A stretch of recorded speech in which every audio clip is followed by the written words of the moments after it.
নতুন সরকার দায়িত্ব গ্রহণের পর জাতীয় অর্থনৈতিক পরিষদের নির্বাহী কমিটি বা একনেক নতুন করে গঠন করা হয়েছে। ৯ সদস্য বিশিষ্ট দেশের সর্বোচ্চ এই অর্থনৈতিক নীতি নির্ধারণী কমিটির সভাপতি হিসেবে দায়িত্ব পালন করবেন প্রধানমন্ত্রী তারেক রহমান।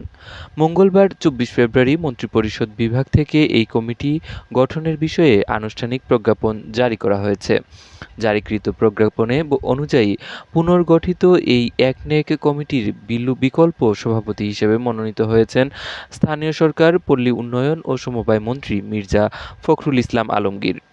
কমিটির অপর ৭ জন সদস্য হলেন অর্থ ও পরিকল্পনা মন্ত্রী আমির খসরু মাহমুদ চৌধুরী, স্বরাষ্ট্রমন্ত্রী সালাউদ্দিন আহমদ, পররাষ্ট্রমন্ত্রী খলিলুর রহমান, শিল্প, বস্ত্র, পাট মন্ত্রী খন্দকার আব্দুল মুকতাদির, আইনমন্ত্রী মুহম্মদ আসাদুজ্জামান, স্বাস্থ্য ও পরিবার কল্যাণমন্ত্রী সরদার মুহম্মদ সাখাওয়াত হোসেন এবং সড়ক পরিবহন ও সেতুমন্ত্রী শেখ রবিউল আলম।